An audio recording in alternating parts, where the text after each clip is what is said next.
Well, joining us straight from Karachi this evening for her first reaction to this interview is Reham Khan. She's a broadcaster, political commentator, and also happens to be Imran Khan's ex-wife. She's very openly written about their marriage and everything else in a book some years ago. Reham Khan, thank you very much for joining us. Your first reaction to that speech? Bored, Nidhi.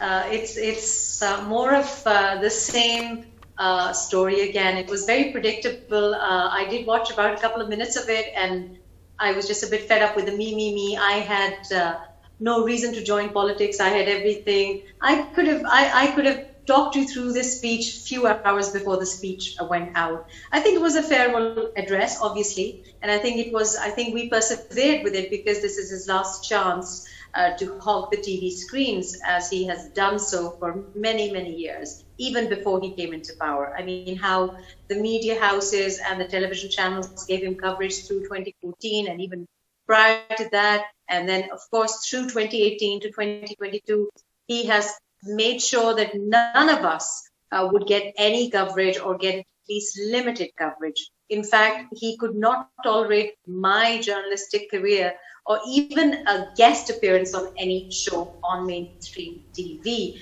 There were severe repercussions for anyone who dared to have me as a guest on the show. So I think he spoke to his heart's content and said the same things over and over again. He wants to become a political martyr. He wants to be seen as the late Zulfikar Ali Bhutto. He wants to bring in the American conspiracy. It's laughable. It's delusional of him to think that he has a support base. But tell me, why didn't he choose to? Why do you think he didn't choose to resign gracefully, knowing that the numbers are stacked against him, or is that just not in his personality to do that? Graceful is not something that any of us, particularly I, would associate with him. That's not a word that exists in his dictionary. And I think that he is just hanging on to power, with his fists, his knuckles are going white. He's been gently nudged a few times. He's been advised by the Chief of the Army Staff. I believe that more than one meeting took place yesterday. But, he's hanging on to dear life. He's clinging on to this Sherwani. And this is his life. This is all that he wanted in life. He was desperate to become the Prime Minister. He was desperate to become the Prime Minister by hook or by crook, and that's what he did. And now to let go, it's just, he's one of those clingy stalkers, I suppose, who doesn't understand when he's been told to stop it or to let go. That's what he is. This speech is a defining moment for our history because it is a lesson for everyone. It's a textbook example of how to ruin your image, how to be ambition without a cause. I mean, had he done one good thing through these 4 years, the last 4 years, anything that he could be remembered for. I mean, some of the things that he's contributed towards, I hope that we forget it very, very soon. He's contributed to hate politics. He's contributed to using the religion card shamelessly. He's contributed to manipulative and vindictive politics. I mean, the fact that he was saying today that he is not going to bow down.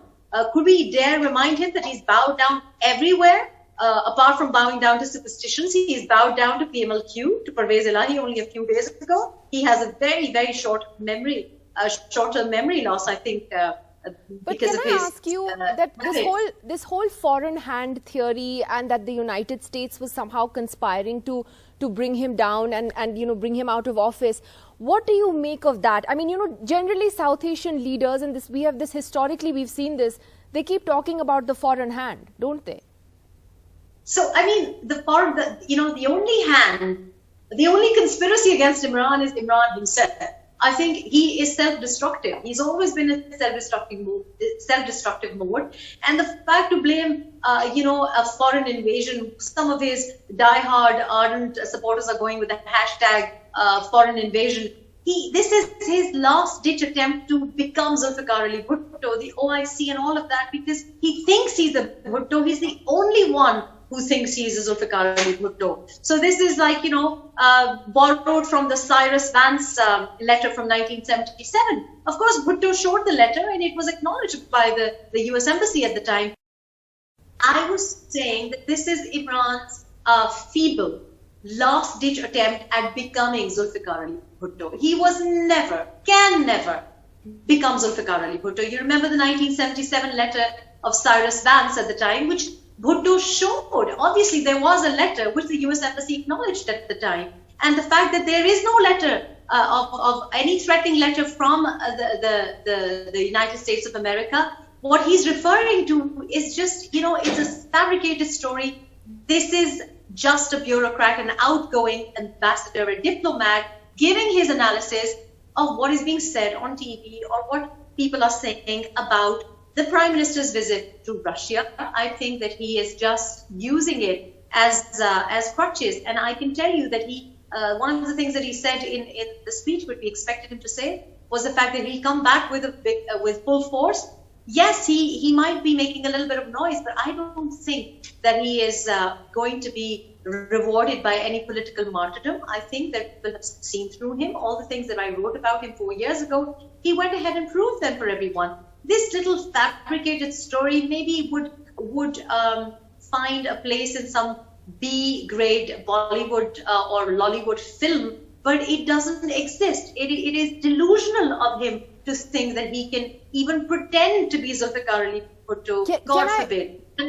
Can I though also ask you that, he was a very different person when he was a cricketer and the image that he had as a cricket superstar, to when he became a politician and the sort of conservative cloak that he surrounded himself with. He's flirted with the radicals. He's turned out to be a very different person as a politician. Did that take you by surprise?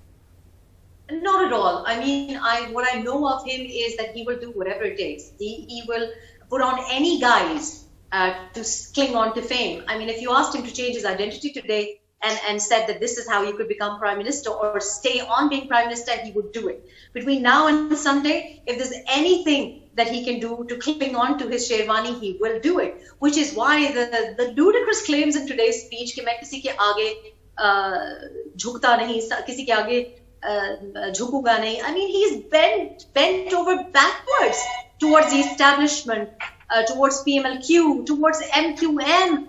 But would it be fair to write him off? Would it be fair to write him off? As you know, politics is, you can never say never. Someone who might be down today is back up tomorrow. So would you say it's not the end of his political career, certainly? I feel that this is the end of Imran. I feel that this is the end of Imran's political career and of its integrity. And the reason being that he will make a little bit of noise. But I find that he has done so much damage to the entire region, not only Pakistan. And he's damaged Pakistan's image. He's damaged our relationships right, left and center only because of his self-vested selfishness. And I feel that once he's gone, he's not going to get much coverage. He might be used as a pressure lobby, but there's so many other cards that can be used. And I find that this is a huge political win for PMLN as well as for the Pakistan Democratic Movement, because in our history, this is going to be potentially the first no confidence motion that is going to be successful. And why is it successful? It is going to be successful not because the PMLN and the PPP and the rest of the opposition will vote against him, but because Pakistan Tehreek-e-Insaf, Imran's own party, has chosen to vote against him. The fact that his own party is keen to show that they have no confidence in this so-called leader, because he's not been a leader. The reason this is a litmus test for popular politics vis-a-vis establishment-supported politics is the fact that it is going to be successful. It's actually successful before the count goes ahead. Incidentally, on my birthday, actually on the 3rd of April. So I think that this is perhaps natural justice, and it's a desperate fall for the only hero Pakistan created, and I think that Pakistan will not be missing Imran. I think that he will make a little bit of. All right, Reham Khan. Well, interesting that it's your birthday on the 3rd of April. Interesting that it's your birthday on the 3rd of April. You know, revenge is a dish best served cold. Is that what they say? But thank you very much for giving us your views. The first that we've heard from you after that speech tonight. Thank you for joining us.